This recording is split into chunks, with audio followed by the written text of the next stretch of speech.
Naysayers. Oh, he's not even. All right, guys. It's like, welcome to the next episode of Karpool Kali.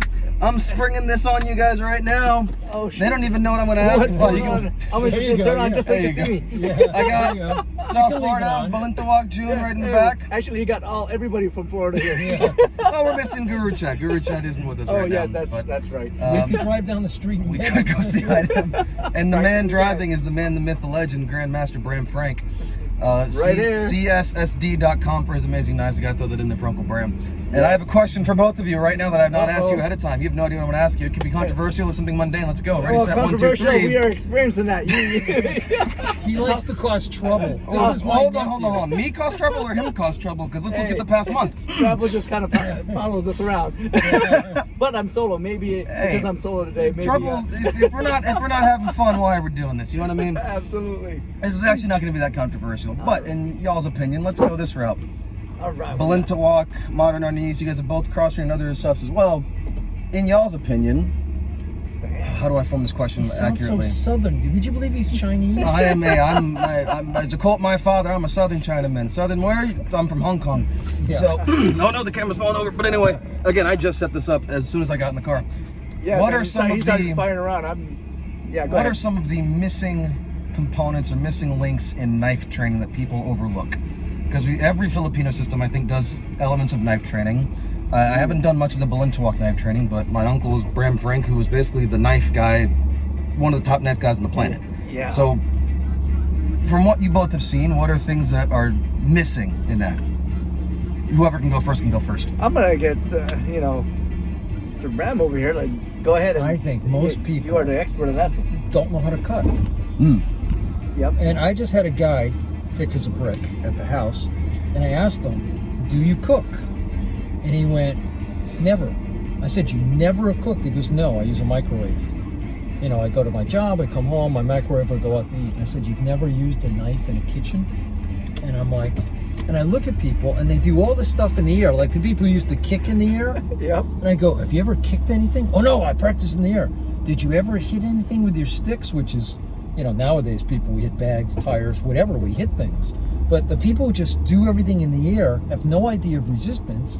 And most people don't know how to cut anything. And that's why when I talk about chef cutting and kitchen cutting, if you understand what to do with a knife against vegetables and meat products in your kitchen, you basically have a much better understanding of what's going on. Because people take knives and they treat most knives, you see that they whip it out and they do pokey, which I could use an ice pick and do a better job, And I go, if the whole point, if all you're gonna do is play, psycho, and poke someone. Ice pick it is. Yeah, use an ice pick or screwdriver. Yeah, and a sharpened screwdriver is and actually a regular flathead screwdriver is the #1 stabbing implement in the world because everybody has access to them. Yes. Not Phillips head, but flatheads. Yep. And a flathead, once that head's in there, the shaft just flies right behind it because the head flares out. It's like once the arrow's in,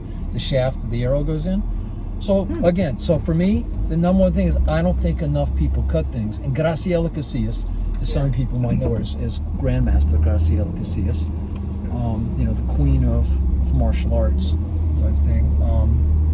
She used to go, "Bram, can I come play with you? Because you guys actually cut stuff." And in the old days, people went, "What do you mean you cut stuff?" And we cut bottles of water, and we cut bottles of water that had gel in them, so you could see the cut. And we cut rope, and we cut meat.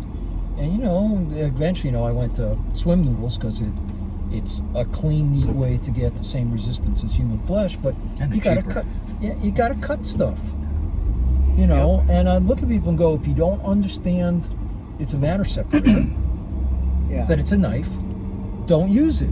Oh my God! Look at all those people in the line. I said the resident line wouldn't be backed up. All those people are backed up to get in the resident. Probably better. This is why Guru Grandmaster Bram is driving, because he has the end. He's got the end to this area. This sounds almost like your point of people who practice drawing their weapon but never firing it once. Yeah. You can hold your gun. You can be the best one at holding your gun, but until you pull the trigger and feel the bang, you're not gonna know what to do. If you don't know about, and I watch people who do things. And you've seen me, I take out a swim noodle all the time. And But you guys have seen me when I first hack at it and do whatever, and the swim noodle really doesn't cut. Yeah. People are, they're using. I was with Riddell de Gauck and Jerry De La Cruz and the late Cristino Vasquez and a few others, and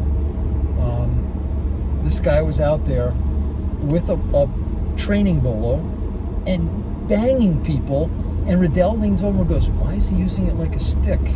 And just the way he said it, all of us just started laughing. And I went, "I don't know." Yep.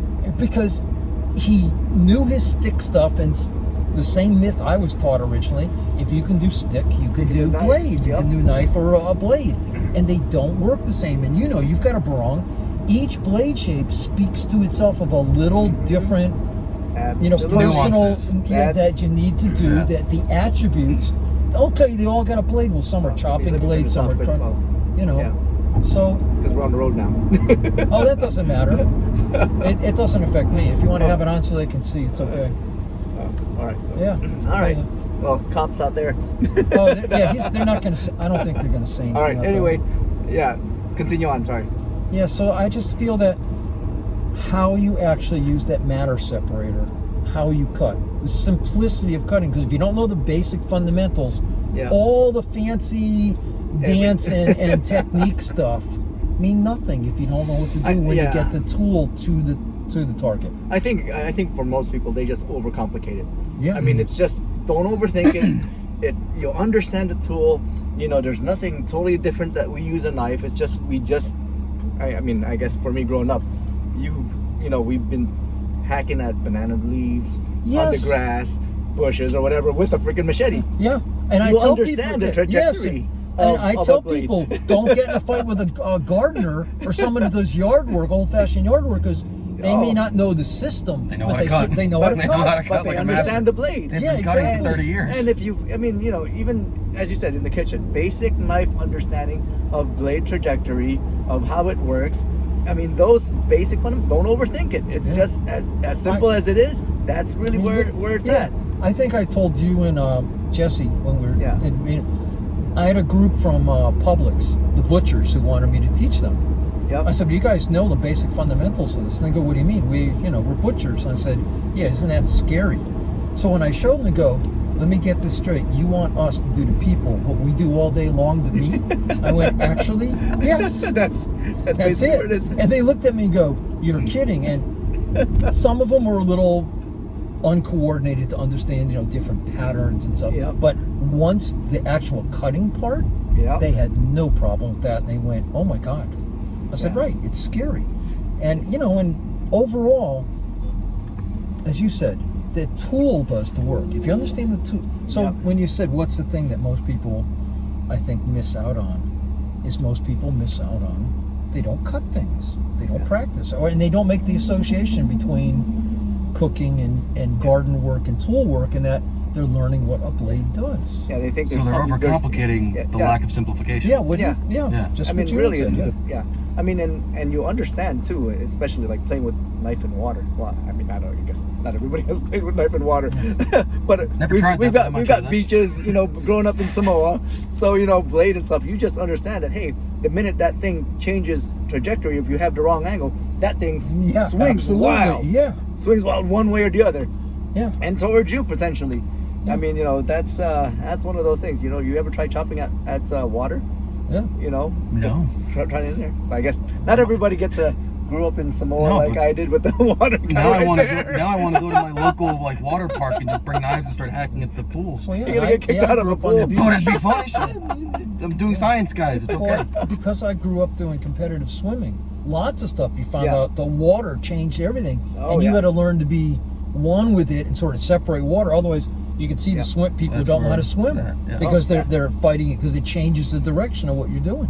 Yeah, I mean that's and trying to stop a blade too. I mean, trying to stop a blade midpoint, you've got it all depending on the blade. Yeah, it depending on the blade to stop and change trajectory right out of the gate. Yeah, depends on type of blade and everything that's the tool that you have. Yeah, and I find I just had some arguments with people and I was talking to arguments. Chris now about we're it. getting into... Well, they don't want to look at history.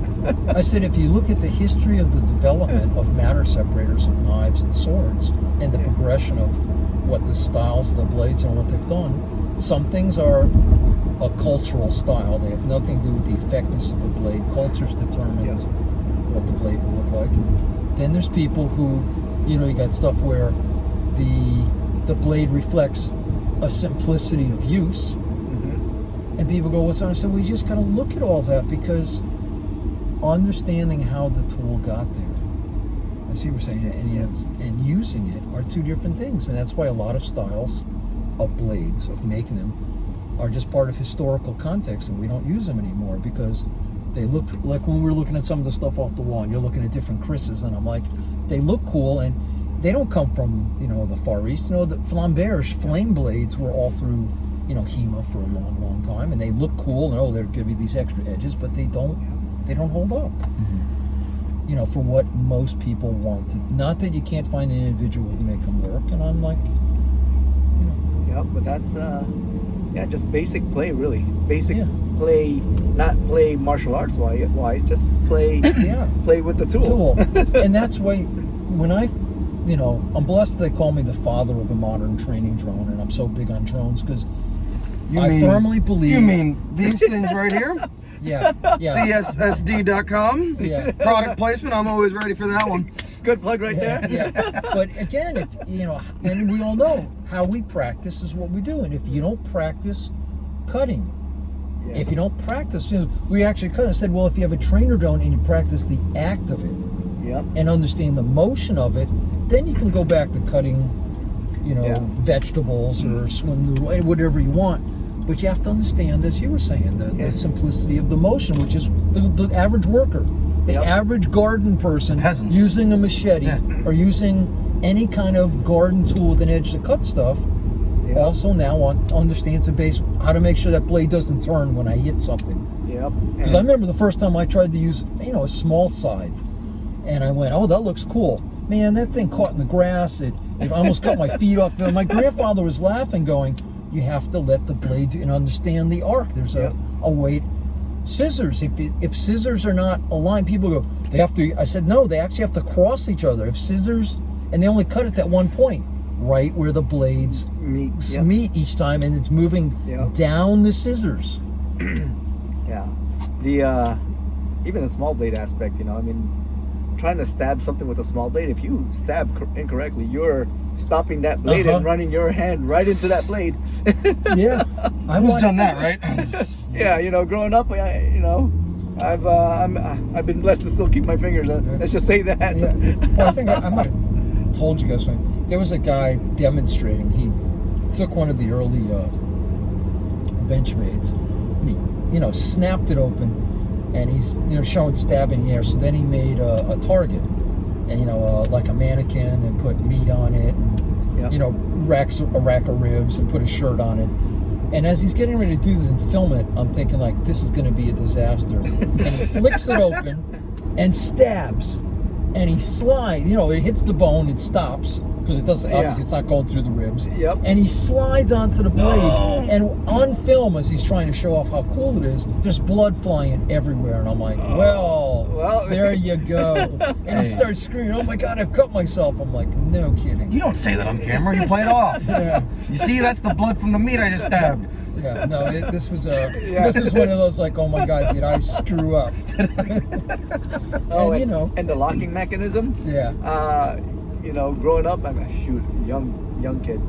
When that thing is not locked, when you open it and you take a stab, that blade is folding onto your fingers. That's why I've got a nice little scar from that one. Of course, and that's why slip joints, slip joint knives are a disaster for doing that kind of stuff, and why my grandfather and a lot of the older people were teaching us, if you didn't cut directly into that edge, the blade closed, because they didn't have locks. Yes. And so any kind of side thing, boy, me too. Did I have lots of scars on my hands where it would just fold? That's what helped me find the first knife with a lock and want to invent locks. Yes. Because I cut my fingers, and I'm lucky I didn't cut them off. Which, yes, I have cut my fingers off and have them put back on. But. So for short, that's just blade awareness, I guess. Yeah. But you know, and all that goes back to training, and we've seen it. I see people who don't understand impact tools and they're teaching impact tools, and I've seen people who don't understand edge tools and they're teaching edge tools, and I'm like, this is a disaster waiting to happen. Well, we're about to pull up to the spot where we're going to grab some dinner, some food. Do you guys have any closing statements you'd want to add? Any closing statements? Yeah, you know, don't overcomplicate it. It's a simple tool. Understand the trajectory. Don't train with a live blade. I make trainer don't train with a live blade as well. Yeah. Well, don't put your fingers on the edge. You'll be a very unhappy camper. Well, then we're going to get some food. I might surprise them. We might do another one on the way back, but they don't know that yet. But that was a good question, by the way. If this From is just Karpool Kali. Karpool Kali. Right there. Subscribe. Jun and Paul Show. Jun and Paul Show on YouTube. CSSD.com. I'm Chris. CSSD-SC.com. Both of them will get you to the same place. I'm going to put all their stuff in the YouTube description. I'm Chris Chu, the martial arts nomad. Thank you guys. And I'm the old guy. Have a great night. You're all older than me. So. See you guys later.